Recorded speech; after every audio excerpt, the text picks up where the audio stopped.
Good morning, class 11th students from arts stream. So it's our second video on history subject. In this video we are going to take a brief conclusion of this unit again. Previous video में हमने discuss किया था theme 2 के बारे में, theme 1 के बारे में, from the beginning of time, यानी समय की शुरुआत से कि ह्यूमन जो है मॉडर्न ह्यूमन जो इसका डेवलपमेंट कैसे कैसे हुआ है, किन किन स्टेजेस के थ्रू हुआ हो ना, प्रीमेट्स, होमिनिड और होमिनाइड और होमिनिड्स, ये हम स्टडी करके आए थे। अब ये जो वीडियो मैं आपको सेंड कर रहा हूँ, इस वीडियो में हम जो है इस यूनिट के दोनों थीम का एक कंक्लूजन ले रहे हैं। इसके बाद हमारा एक्चुअल सिलेबस जो है स्टार्ट हो जाएगा नेक्स्ट वीडियो से, जिसमें हम थीम 2 यानी चैप्टर 2 रीड करेंगे फ्रॉम यूनिट 1। ओके स्टूडेंट, तो एक बार और मैं आपको इंट्रो दे रहा हूँ ब्रीफ। ये आपका सिलेबस डिस्ट्रीब्यूशन है। जो चैप्टर ओमिट हो गए वो मैंने आप यहाँ पे मार्क कर रखे सर्कल से, theme 1, theme 5, theme 8, this has been deleted. Okay, this chapter has been deleted by CBSE।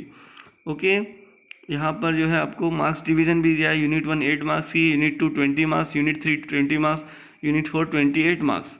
Okay, and map work के आपको जो है फ्रॉम यूनिट 1 to 11 में जितनी भी यूनिट आपके सिलेबस में इस बार है उनका मैप वर्क है वो जो है 4 मार्क्स का रहेगा। ओके, और प्रोजेक्ट आपका है 20 मार्क्स का इस चैप्टर के लिए। सब्जेक्ट कोड आपका 027। सो स्टूडेंट्स, यहाँ पर आपको ऑन रीडिंग वर्ल्ड हिस्ट्री जो है हम उसके बारे में डिस्कस करेंगे और इंट्रोडक्शन इसका लेंगे अर्ली सोसाइटीज़ का। ओके स्टूडेंट्स, सेक्शन 1 जो है उसका जो यूनिट जो है यूनिट 1, इसका जो नेम है वो क्या है, अर्ली सोसाइटीज़। इसमें आपको जो थीम 2 है वो रीड करना है। थीम 1 डिलीट हो गई है इस साल के लिए, लेकिन थीम 1 का मैंने इंट्रोडक्शन आपको पिछले वीडियो में दे दिया क्योंकि वो बेसिक है इस पूरी बुक का, तो इसलिए हमें उसको पढ़ना था, दैट्स वाई। आज फिर हम जो है ब्रीफ एक्सप्लेनेशन ले रहे हैं यूनिट 1 का कंबाइनली, यानी थीम 1 थीम 2 के बारे में एक ब्रीफ जो है इलस्ट्रेशन हम करेंगे और नेक्स्ट वीडियो से हमारी जो है रेगुलर स्टडी स्टार्ट हो जाएगी। So be aware regarding to that. Now students, we are going to read the first unit of your history book, that is early societies. Okay, so what kind of the early societies, early societies किस तरह की थी, प्राचीन समाज या सभ्यताएं किस तरह की थी। Okay, so read here in this session, या और we can say in this unit we will read about 2 themes. हम 2 थीम पढ़ेंगे। तो एक तो डिलीट ही हो गई है जिसके बारे में मैं आपको पढ़ा चुका हूँ पिछले वीडियो में, और एक जो है वो हम पढ़ेंगे अभी। We will read about 2 themes relating to early societies. The first is about the beginning of human existence. तो मैं आपको बोल रहा हूँ कि ये हम पढ़ के आ चुके हैं, बिगनिंग ऑफ ह्यूमन एग्जिस्टेंस यानी मानव की जो है शुरुआती अस्तित्व, वो हम पढ़ लिया है हमने, मतलब उसका ये सिलेबस से हटा दिया है, मैंने आपको इसको एक्सप्लेन कर दिया है। फ्रॉम द रिमोट पास्ट यानी दूरस्थ इतिहास से, यानी बहुत पुराने समय से ही, मिलियंस ऑफ ईयर्स एगो, लाखों सालों पहले, you will learn how humans first emerged in Africa. ये चैप्टर यूनिट 1 की बात, यूनिट 1 से चैप्टर 1 की बात हो रही है यहाँ पर, है ना, कि किस तरह से ह्यूमन बींग जो है अफ्रीका में उसका एमर्ज यानी उसकी उत्पत्ति हुई, ऐसा माना जाता है। ओके, इसके भी 2 प्रिंसिपल है, हमने पढ़े ना, एक प्रिंसिपल बोलता है अफ्रीका में और एक प्रिंसिपल बोलता है वर्ल्ड के अलग अलग जगह पे हुई है। And how archaeologist have studied these early phases of history from remains of bones and stone tools. और पुरातत्ववेताओं ने, आर्कियोलॉजिस्ट लोगों ने किस तरह से उस समय के स्टोन टूल्स यानी पाषाण औजारों को, यानी पत्थर के औजारों को, और बोन्स यानी हड्डियों को जो है उनके रिमेन्स यानी उनके अवशेषों को कैसे स्टडी किया है, ये हम जो है इस यूनिट में पढ़ेंगे। Archaeologist have made attempt to reconstruct the lives of early people. Archaeologist लोगों ने पुराने लोगों के जीवन किस तरह का वो जीते थे उसको रिकंस्ट्रक्शन यानी उसकी पुनर्संरचना बनाने का काम किया है, कि वो ऐसा ऐसा करते होंगे, ऐसा imagination on the basis of evidences और रिमेन्स फाउंड बाय देम, उनके द्वारा ढूंढे गए अवशेषों के आधार पर, to find out about the shelters in which they lived, कि वो किस तरह के शेल्टर्स यानी घरों में रहते थे, उनका निवास स्थल कैसा होता था। The food they ate by gathering plant produce, कि वो किस तरह का भोजन खाते थे ओके, प्लांट प्रोड्यूस यानी पेड़ों से कलेक्ट करके, एंड हंटिंग एनिमल्स, और जानवरों का शिकार करते थे, and the ways in which they express themselves, और वो सारे तरीके जिनमें वो अपने आप को जो है एक्सप्रेस करते थे ना, व्यवहार करते थे एक दूसरे के साथ, जो है बातचीत करते या जो भी आप बोले, ठीक है। Other important developments include the use of fire, कुछ और भी बड़े डेवलपमेंट हुए इस दौरान, जैसे यूज़ ऑफ फायर यानी आग का आविष्कार हुआ, एंड ऑफ लैंग्वेजेस यानी भाषाओं का आविष्कार उसने किया, एंड फाइनली आप क्या पढ़ेंगे, you will see whether the lives of people who live by hunting and gathering today can help us to understand the past. और अब आज आप क्या देख रहे हैं कि जो वो इंसान जो पहले क्या करता था, शिकार करता था एंड गैदरिंग फूड यानी भोजन इकट्ठा करता रहता घूमते हुए जंगलों में, जिसे ये भी नहीं पता था ढंग से कि इकट्ठा कौन सा भोजन इकट्ठा करना, वो बड़ी मुश्किल से उसने अपनी आइडियाज़ के थ्रू सीखा, ठीक है। उसे ये भी नहीं पता था कि क्या खा सकता और क्या नहीं, वो भी उसने अपनी मेमोरी के बेसिस पर जो है सीखा है, अपने इस नॉलेज के बेस पर। तो देखिए आज वही ह्यूमन बीइंग जो है क्या कर रहा है, आपको वो पास्ट समझाने में हेल्प कर रहा है या हेल्प कर रहे हैं, जैसे जिस राइटर ने लिखा है, जिस पब्लिशर ने इसको प्रिंट किया है, और मैं एज अ टीचर आपको ये एक्सप्लेन कर रहा हूँ, ठीक है। यानी हम सब उन अर्ली पीपल के, उन अर्ली लाइफ्स के ही तो पार्ट हैं, उन अर्ली लाइफ्स के ही मॉडर्न फॉर्म है, हम आधुनिक जो है रूप हैं, आधुनिक प्रकार है, मॉडर्न टाइप है हम उस अर्ली लाइफ के, यानी उस प्राचीन जीवन के। Now the second theme deals, और जो दूसरी सेकंड थीम है यानी चैप्टर 2 है यूनिट 1 का, वो किससे डील करता है, it deals with some of the earliest cities, ये कुछ बहुत ही पुरानी शहरों से डील करता है, those of Mesopotamia present Iraq, जैसे कि मेसोपोटामिया, इराक को आज जो इराक है उसको पहले मेसोपोटामिया बोलते थे। These cities developed around temples, ये शहर मंदिरों के आसपास विकसित हुए थे, पनपे, were sit and these temples and cities were centers of long distance trade, और दूर दराज के व्यापार का केंद्र होते थे ये शहर। Okay, archaeological evidence remains of old settlements, पुरानी बस्तियों के, पुराने निवास स्थलों के कुछ एविडेंस या प्रमाण या रिमेन्स यानी अवशेषों से आर्कियोलॉजिकल यानी पुरातत्ववेताओं को मिले हैं, and an evidence of written material are use to reconstruct, और बहुत सारा लिखा हुआ कंटेंट भी मिला है, रिटर्न कंटेंट भी मिला है, जिससे आर्कियोलॉजिस्ट जो है उनकी लाइफ के बारे में रिकंस्ट्रक्ट कर पाते हैं कि ये इन सिटीज़ में रहने वाले लोग कैसे होंगे या ये सिटीज़ कैसी होंगी।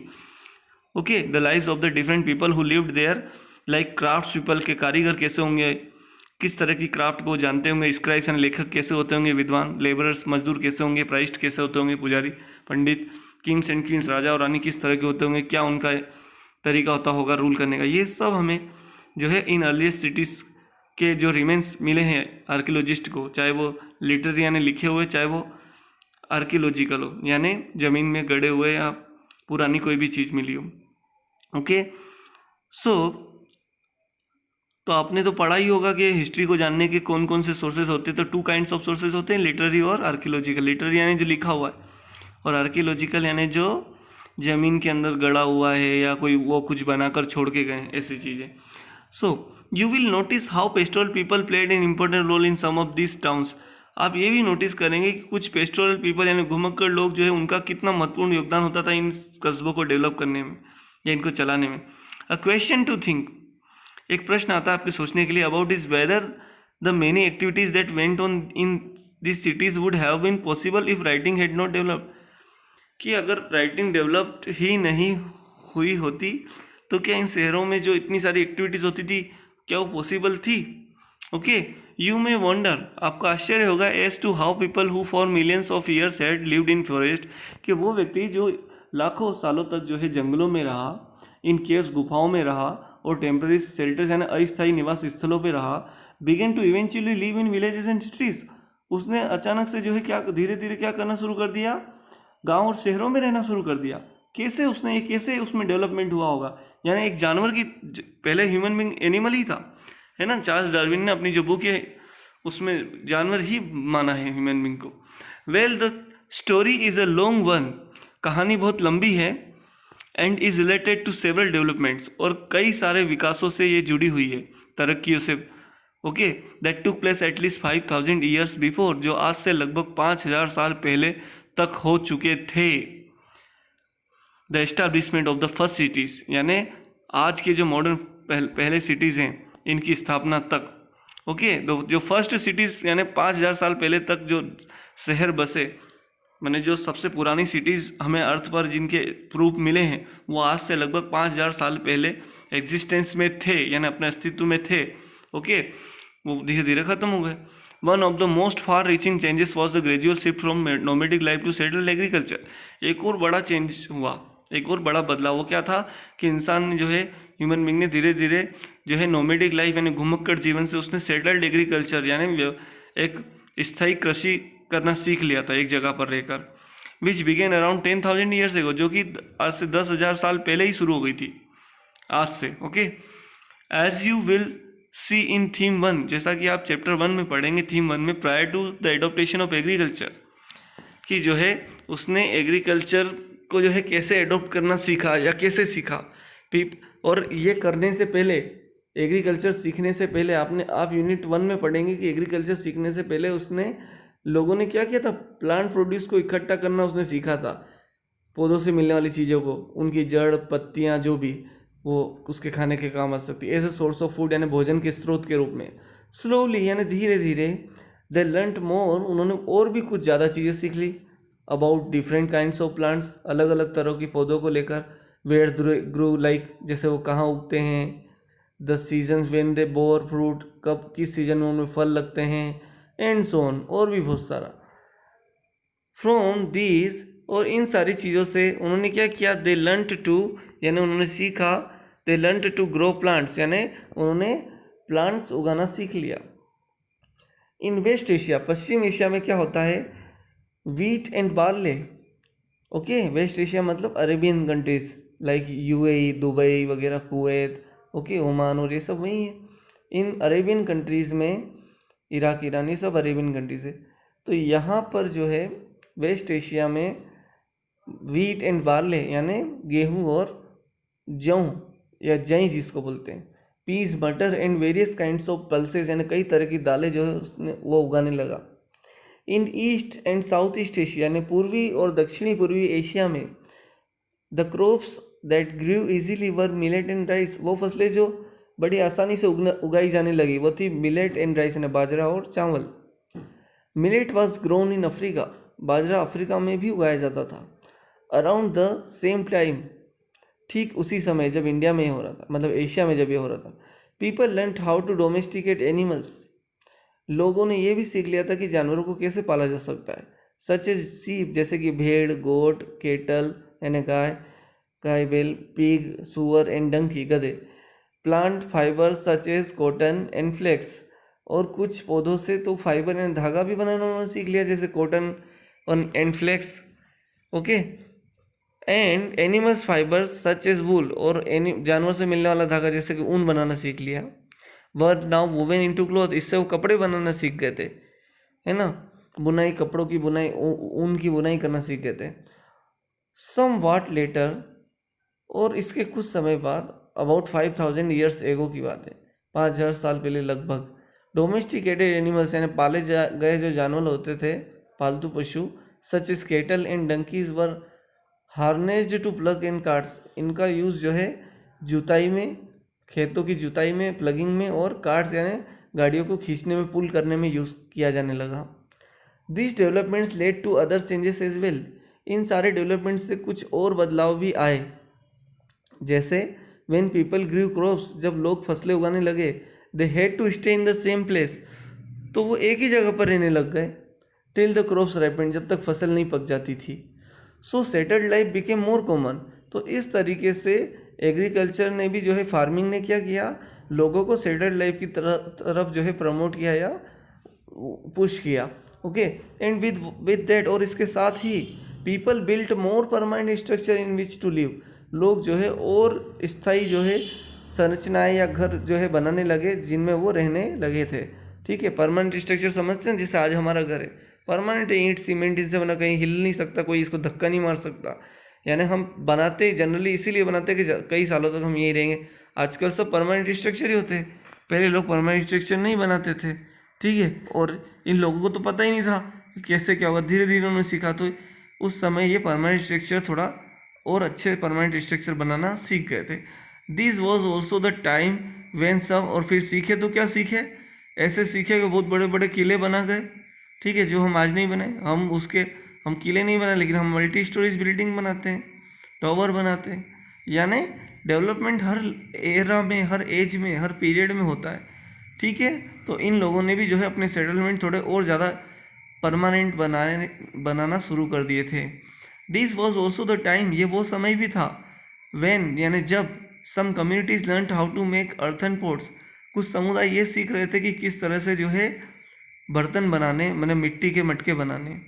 This were use to store grain, इन मटकों के, इन अर्थन पोट का यूज़ जो है ये बहुत अनाज को इकट्ठा करने के रखने में काम में लेते थे। एंड अदर प्रोड्यूस, और दूसरे कोई उत्पाद जो जंगलों से कहीं से भी कलेक्ट या जानवरों से प्रोड्यूस है ना, उत्पाद या कोई चीज़ समझ लीजिए। And to prepare and cook a variety of food, और जो है अलग अलग वेराइटी ऑफ फूड जो है पकाने या बनाने के लिए करने लगे इन मटकों का use. From the new grains, यानी नए अनाज से, दैट वर कल्टिवेटेड, जो उगाए जाते थे खेतों में। इनफैक्ट बल्कि a great deal of attention was given to processing foods to make them tasty and digestible, यानी एक जो है बहुत ध्यान से ये जो है फूड को कुक करते थे ताकि वो ज़्यादा टेस्टी और स्वादिष्ट और डाइजेस्टेबल यानी सुपाच्य बन पाए। Now the way stone tools were made also changed, यानी पत्थर के औजार बनाने का तरीका भी बदल चुका था। While earlier methods of making tools continued, हालांकि पुरानी जो पद्धतियाँ तरीके थे पत्थरों के औजार बनाने के, वो आज भी ये उपयोग में ला रहे थे, पर कुछ नए मेथड भी सीख गए थे। Some tools and equipment were now smooth hand, कुछ टूल्स जो होते थे पत्थरों के और इक्विपमेंट यानी उपकरण, वो जो है इन्होंने स्मूथ एंड यानी उनको थोड़ा सॉफ्ट कर दिया था, उनको खुरदुरी सतह को हटा दिया था। एंड पॉलिश्ड, और उनको रंग दिया था। By an elaborated process of grinding, यानी कलर ये ग्राइंड करके बनाते थे पत्तियों से या पत्थरों से, जो भी। New equipment included motor and pastel, अब ये जो न्यू इक्विपमेंट इन्होंने स्टोन से बनाना शुरू किए, ये कौन से थे, खरल एंड मूसल। जैसे पहले चक्की नहीं था तो लोग जो है टेम्परेरी अपने घर पे जो यूज़ करते थे वो खरल मूसल का ही फॉर्म था, ठीक है। New equipment included motor and pastel, यानी खरल एंड मूसल। खरल मूसल होता है ना घरों में, जिस पे वो क्या करते हैं, चटनी वगैरह बनाने का काम करते हैं ना, ग्राइंड करने का काम करते हैं। अब आजकल मिक्सचर यूज़ करते हैं। तो मोटार एंड पेस्टल जो है एक नया इनका मतलब न्यूली इन्वेंटेड या डेवलप्ड जो है स्टोन टूल होता था। As well as stone axes, पत्थर की कुल्हाड़ियाँ एंड होइज, ये सब बनाने लगे। Which were use to clear land for cultivation, जिनका उपयोग ये ज़मीन को साफ करने में लेते थे ताकि उस लैंड पर ये कल्टिवेशन यानी खेती कर पाए। एज वेल एज यानी ठीक साथ ही साथ for digging the earth to sow seed, जमीन को खोदने के लिए ताकि वो बीज बो पाए। इन सम एरियाज, कुछ जगहों पर क्या होने लगा, people learn to tap the ores of metals, लोगों ने ये सीखा कि ओर्स से मेटल कैसे, मेटेलिक ओर से मेटल कैसे निकाला जा सकता है, ये भी इन लोगों ने सीख लिया। कॉपर आयरन का यूज़ सीख गए थे। तांबा और लोहा क्या होता था ये समझ गए थे। तांबा और लोहा कैसे निकाला जाता था ये समझ गए थे। इतने बुद्धिमान थे, मतलब थोड़ी थोड़ी अकल आने लगी थी। Such as copper and tin, जैसे कि कॉपर और टीन यानी तांबा और टीन जो है ये ढूंढ लिया इन्होंने, इन्वेंशन कर लिया इनकी डिस्कवरी के लिए। समटाइम्स, कभी कभी, copper ores were collected and used for their distinctive bluish green colour. Okay, नीला हरा कलर देने के लिए कॉपर ओर का यूज़ करते थे ये लोग।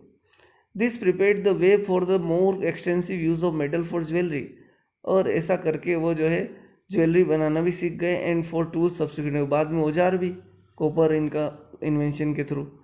There was also growing familiarity with other kinds of produce from distant lands and seas, और इन लोगों के लिए ये संभावना भी थी कि ये शायद दूसरे देश के लोगों के साथ जो है डिस्टेंट लैंड यानी दूरस्थ भूमियों के साथ या दूर दराज के इलाकों के साथ, चाहे वो ज़मीन के रास्ते हो या समुद्र के रास्ते हो, इनके साथ जो है वो क्या करते थे, ये लोग जो है चीज़ें एक्सचेंज करते थे या उनके बारे में जानने लगे थे।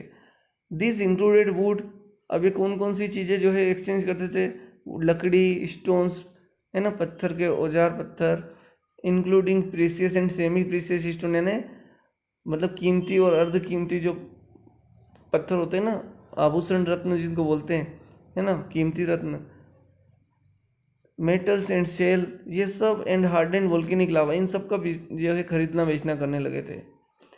क्लियरली साफ है, people were going from place to place carrying goods and ideas with them. लोग एक जगह से दूसरी जगह जा रहे थे अपने माल और अपनी विचारों को लेकर अपने साथ, जो वो जहाँ जाते हैं वहाँ ट्रांसफर कर देते। विद इंक्रीजिंग ट्रेड, व्यापार बढ़ने के साथ साथ the growth of villagers and towns and the movements of people in place of the small communities of early people there now grew small states. अब धीरे धीरे छोटे छोटे ट्रेड बढ़ने की वजह से और गांव और कस्बों के जो तरक्की होने की वजह से जो है और लोगों का मूवमेंट होने की वजह से एक जगह से दूसरी जगह ये छोटे छोटे कम्युनिटी जो है छोटे छोटे स्टेट्स में बदल गई, राज्यों में बदल गई। With while this changes to place slowly, हालांकि ये बदलाव ये परिवर्तन बहुत धीरे धीरे हुए हैं। ओवर सेवरल थाउजेंड ईयर्स, यानी हजारों सालों में हुए हैं। द पेस क्विकेंड, यानी गति भले धीमी थी। With the growth of the first cities, यानी जैसे ही फर्स्ट सिटीज़ यानी पहले शहरों की जो है मतलब ग्रोथ हुई, मतलब उनका इस्टेब्लिशमेंट हुआ 5,000 साल पहले, तब जाके ये मूवमेंट थोड़े रुके।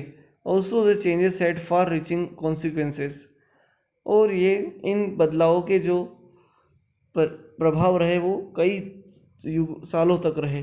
सम स्कॉलर्स, कुछ विद्वानों ने बताया है that this as a revolution, इसको एक क्रांति माना है इन सारे डेवलपमेंट्स को जितना भी अभी हमने पढ़ा है। As the lives of people were probably transferred beyond recognition, यानी लोगों की जीवन पूरी तरीके से बदल चुका था। बियॉन्ड रिकॉग्निशन, जितना जो पहचान जितना दिख रहा था उससे भी कई गुना ज़्यादा बदल चुका था, यानी चेंजेस बहुत हो चुके थे। तो जो हिस्टोरियंस है, स्कॉलर्स है, उन्होंने क्या बोला है इन डेवलपमेंट्स को? रिवोल्यूशन बोला है ह्यूमन लाइफ में। Look out for communities and changes as you explore this two contrasting themes in early history. Okay, now remember to, और ये भी याद रखिए that we have selected only some example of early societies for detailed studies. हमने early societies के कुछ ही जो है एग्जांपल लिए हैं इस चैप्टर में। बहुत सारे एग्जांपल हो सकते हैं, कहने का मीनिंग ये है। Okay, there were other kinds of early societies including farming communities and pastoral people. हमारी बुक में तो फार्मिंग कम्युनिटीज़ और पेस्टोरल पीपल का हम जो है एग्जाम्पल ले रहे हैं, बाकी और भी कम्युनिटीज़ थी, यानी और तरह के लोग भी थे उस समय भी अर्लीस्ट सिटीज़ में। And there were other peoples who were hunter, जैसे कि शिकार करने वाले, हंटर गैदर्स यानी शिकारी और संग्राहक, यानी शिकार भी करते और चीज़ें इकट्ठा भी करते। As well as city dwellers, यानी नगरों में रहने वाले लोग जो ट्रेडिंग करते थे, apart from the example selected. Okay, यानी जो एग्जाम्पल हमारी बुक में हमने पढ़े इनके अलावा। Now major turning point in human history, why did this change take place at this point of time. अब एक बड़ा चेंज आता है। The last ice age came to an end about 13,000 years, एक आज से 13,000 साल पहले आखिरी हिम युग आता है। And with that warmer water conditions, okay, prevailed, यानी 13,000 साल पहले जो है the last ice age come to an end about 13,000 years ago, आज से 13,000 साल पहले आइस एज यानी बर्फ़ का युग या हिम युग खत्म हो गया और दुनिया फिर से गर्म हो गई। वार्मर वेटर कंडीशंस प्रिवेल्ड, यानी फिर से दुनिया में प्रचलन में आ गई या दुनिया के ऊपर छा गई या फैल गई। एज अ रिजल्ट, परिणाम क्या हुआ? Conditions were favourable for the growth of grasses, अब इससे घास उगने लग गई। Such as wild barley and wheat, ये सब उगे। Okay, at the same time as open forest and grassland expanded the population of certain animals species such as wild sheep, goat, cattle, pig and donkey increased, यानी ये जो grassland यानी चारागाह, forest and open forest यानी खुले जंगल जो इंसान के लिए खुल गए थे एक तरीके से, इससे जो है पॉपुलेशन जो है ऑफ सर्टेन कुछ जानवरों की प्रजातियाँ बहुत ज़्यादा बढ़ गई, जैसे जंगली भेड़, गोट, बकरी, केटल, बछड़े, गाय, पिग, सुअर एंड डंकी इंक्रीज, इनका नंबर बढ़ गया आइस एज के ख़त्म होने से, यानी हिम युग के ख़त्म होने से। ठीक है, what we find is that human societies began to gradually prefer areas that had an evidence of wild grasses and gradually prefer areas that had an evidence of wild grasses and animals. यानी इससे हमें क्या समझ में आ रहा है कि human societies ने, मानव समुदाय ने उस तरफ जाना शुरू कर दिया था जहाँ पर वाइल्ड ग्रास यानी जंगली घास उगती थी और ये जानवर जो है चरने का काम करते थे। Now relatively large permanent communities occupied such areas for most parts of the year, With some areas being clearly preferred, a pressure may have built up to increase the food supply. This may have triggered the process of domestication of certain plants and animals. It is likely that a combination of factors which included climatic change, और ये भी माना जाता है कि climatic changes भी हुए हैं, जलवायु में परिवर्तन हुए, पॉपुलेशन प्रेशर, जनसंख्या का दबाव पड़ा, a greater Reliance on and knowledge of a few species of plants such as wheat, barley, rice and millet, and animals such as sheep, goat, cattle, donkey and pig played a role in this transformation. ये जितने भी बदलाव आए इनमें इन सब invention का एक बड़ा रोल रहा. One such area where farming and pastoralism began around 10,000 years ago was the Fertile Crescent, extending from the Mediterranean coast to the Zagros Mountains in Iran, जो कि भूमध्य सागर के किनारे से लेकर तो जो है जेग्रोस माउंटेन यानी जेग्रोस पर्वत जो है ईरान में वहाँ तक फैला था. इस एरिया को क्या नाम था इसका? फर्टाइल क्रीसेंट, उपजाऊ भूमि थी. 10,000 साल पहले इस एरिया को ढूंढ लिया था इन लोगों ने. With the introduction of agriculture यानी कृषि के परिचय के साथ ही, आगमन के साथ ही, शुरुआत के साथ ही, प्रारंभ के साथ ही, more people began to stay in one place for even longer period. कई सारे लोगों ने एक ही जगह पर कई लंबे समय तक के लिए रहना शुरू कर दिया. ओके, जैसा कि उन्होंने पहले कभी नहीं किया था, that they had done before. Thus permanent houses began to be built of mud. इस तरीके से कच्चे घर बनाए जाने लगे, मड ब्रिक, कच्ची ईंटें बनाई जाने लगी मिट्टी से, एंड इवन स्टोन, बल्कि पत्थर के भी घर बनाए जाने लगे. These are some of the earliest village known to archaeologist. ऐसे सबसे प्राचीन गाँवों के सबूत जो है आर्कियोलॉजिस्ट यानी पुरातत्ववेताओं को मिले हैं. फार्मिंग एंड पेस्टोरिज्म यानी खेती और चराई का जो काम होता था, led to the introduction of many other changes such as the making of pots. इससे कई सारे दूसरे बदलाव हुए, जैसे बर्तन बनाने का आविष्कार, मतलब मटके बनाने का आविष्कार, मिट्टी के बर्तन बनाने का आविष्कार. इन विच टू स्टोर ग्रेन, जिसमें अनाज इकट्ठा किया जा सकता था, एंड अदर प्रोड्यूस, और दूसरी चीज़ें रखी जा सकती, एंड टू कुक फूड, और खाना बनाया जा सकता था. बिसाइड, दूसरी तरफ new kinds of stone tools came into use. नए तरह के पत्थर के औजार जो है उपयोग में लाए जाने लगे. Other new tools such as, जो नए जो औजार थे वो थे plough, were used in agriculture gradually. जैसे कि उसमें था प्लग यानी हल, लकड़ी से या मेटल से बनाया जाने लगा था, इसका यूज़ एग्रीकल्चर में किया जाने लगा था. ग्रेजुअली, धीरे धीरे, people became familiar with metals. लोग धातुओं से परिचित हो रहे थे, such as copper and tin, जैसे कि कॉपर और tin. The wheel important for both pot making and transportation. पहिए का क्या काम आता था? बर्तन बनाने, कुम्हार के वहाँ पे, और ट्रांसपोर्टेशन है पुलिंग कार्ट यानी गाड़ियों को खींचने, माल ढोने के. ओके, अबाउट 5,000 ईयर्स एगो, आज से 5,000 साल पहले, even larger concentration of people began to live together in cities.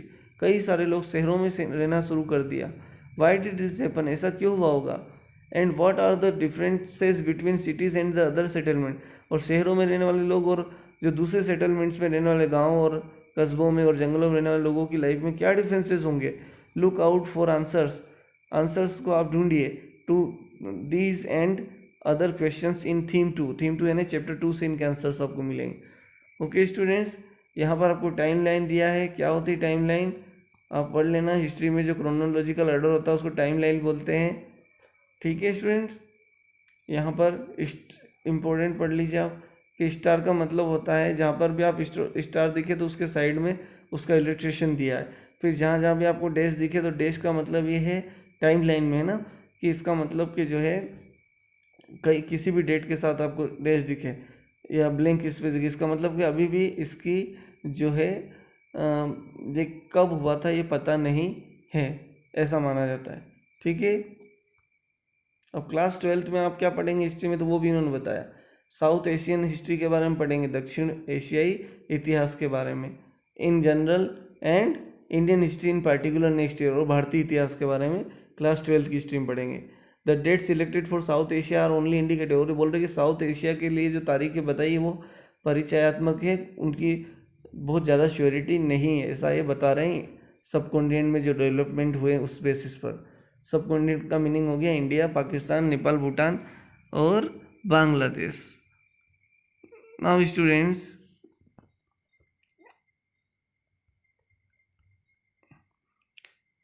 Time line किस पर फोकस करती है? On the emergence of humans कि मनुष्यों की उत्पत्ति कब हुई, and the domestication of plants, और उसने कब जानवर पशु पौधों और पशुओं को पालना शुरू किया।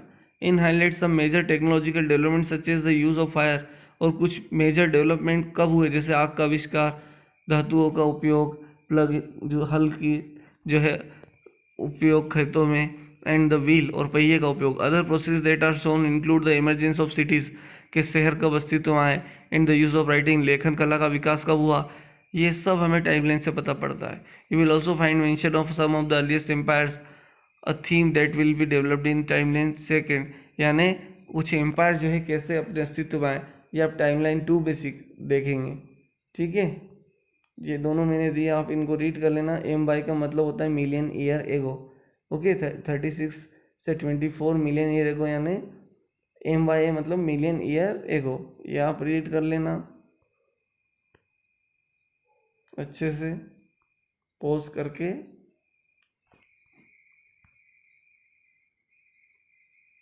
ये जो ऊपर वाली टाइम लाइन है ये मिलियंस ईयर में दी है, 1 मिलियन यानी 10 लाख, और ये थाउजेंड्स लैक्स में दी है, लैक्स सॉरी थाउजेंड्स में है बेसिकली। 300,000 200,000 लेक में भी पढ़ सकते हो, आपके 3 लाख ईयर से ऐसे जैसा आपको लगे। ओके, होमो इरेक्टस कौन होते थे आपको पता है ना। होमो इरेक्टस मतलब वो वाले होमिनिड जो खड़े हो सकते थे अपने पाँव पर, वो 2 लाख साल पहले जो है ऐसे इंसान जो है बन गया था। और इससे पहले अर्लीस्ट एविडेंस ऑफ ब्यूरियल्स यानी सबसे पुरानी कब्रगाह 3 लाख साल पहले तक की मिली है। डेवलपमेंट ऑफ वॉइस बॉक्स, यानी उसने ध्वनि निकालना कब सीखा, उसने 2 लाख साल पहले सीखा ह्यूमन बींग ने। ठीक है, ऐसे कुछ मेजर इन्वेंशन या डिस्कवरीज जो है या डेवलपमेंट जो है इन टाइमलाइन में बताए गए हैं आपको।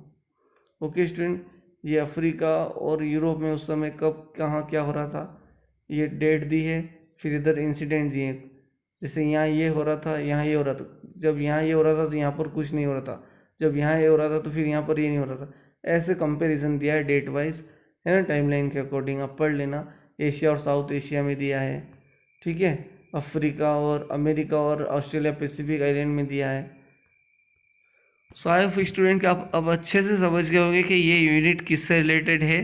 चैप्टर 1 तो आपको भी ऑलरेडी समझा चुका था, और अब चैप्टर 2 यानी थीम 2 जो है वो हमारे कोर्स में है, तो अब हम नेक्स्ट वीडियो में उसके बारे में डिस्कस करेंगे। यानी अब हम उस वर्क के बारे में को पढ़ने जा रहे हैं जो क्या होगा हमारे एग्ज़ाम से रिलेटेड होगा। ओके स्टूडेंट, आप भी बुक रीड करिए तो आपको और अच्छे समझ में आएगा। और ये आपका मार्किंग स्कीम है, इसको आप देख सकते हैं। ये थीम 1, थीम 5, थीम 8 आपके सिलेबस में नहीं है, डिलीटेड है 2020-21 के लिए।